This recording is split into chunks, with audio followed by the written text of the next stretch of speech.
Okay, I'm dealing with Chapter 11, 6B discussion question number 7. Is asymmetrical warfare the military challenge of the future? Yes, it certainly is. Um,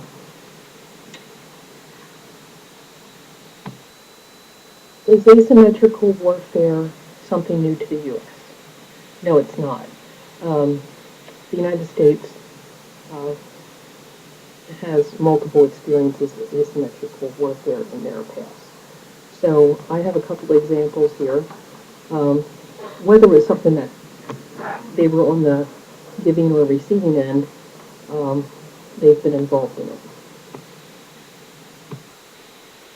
When the European settlers came to North America, they encountered Native Americans or Indians, and for the most part, the Indians fought asymmetrically. Um, they handled things in a nonlinear way. Um, the European settlers were used to the linear and traditional type of warfare um, they brought with them from Europe. And uh, what they faced in the tactical approaches from the Indians was um, ambushes. Uh, the Indians would hide behind trees and rocks and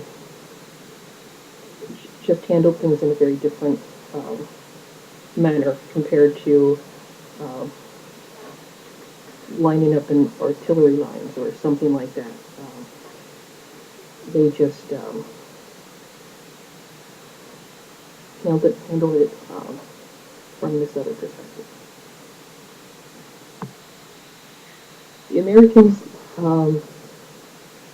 had to deal with this different type of warfare, and they learned from it.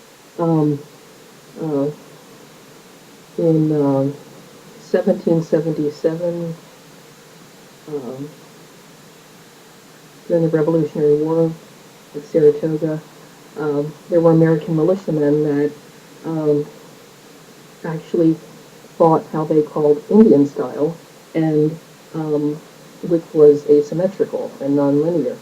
So they actually had different names for asymmetrical over the course of time, which I thought was kind of interesting. I didn't know that before. Um, a lot of these examples you'll find it on page 279 in the text. Um, during the Seminole Wars in the 1820s, um, there was a war with the Western Indians after the Civil War, and again, asymmetrical warfare was something that was utilized. Also during the Philippine insurgent uh, at the turn of the century against Pancho Villa in New Mexico and Arizona. During the Vietnam War, was probably what most of us think about as where asymmetrical warfare really became uh, more on the scene and uh, more apparent than ever before in history. Um, that was during the 1960s. Um, in fact, I saw a nice example in the text on page 281. Um, the Viet Cong did a lot of things with their guerrilla warfare, their booby traps and landmine type of things. But one thing I found that was uh, really interesting um, was the Viet Cong they figured out a way to thwart the censors um, and the info it read by hanging sacks of uh, human feces or poop um, along where these sensors were located. It was really ingenious because um, they actually took something very low tech and thwarted something high tech at that time. And what the waste hanging in sacks did was put off heat, and also it put off heat, and it also um, had chemical signatures it would emit that confused all the readings. So it would appear that there were troops walking past those sensors when really they weren't. So they could effectively um, divert American resources and manpower by throwing them off their path. So I thought that was a really smart way of utilizing asymmetrical warfare. Although that was to the detriment of the Americans, that's something we can learn from. What should the U.S. do in response about this? Um, we really need to learn from the past, examine what happened, how we handled it in the past, what was perpetrated against us, what we used, and learn from those kind of instances. Also, we need to understand other cultures uh, because just understanding someone's culture may give us insight into different approaches that we may not normally consider a possibility.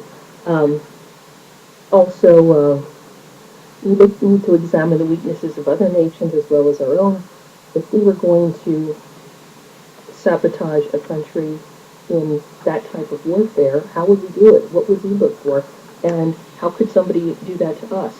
And I think one of the key issues is that I really like that Vietnam example with the sensors because you really can compare the high tech with the low tech, and uh, we all have to improve our technology and our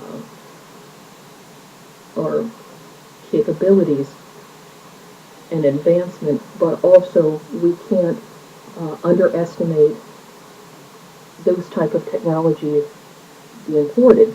So we need to balance all of those levels, whether it's high tech, low tech, um, and something like a bag of poop um, could interrupt something of really high tech value.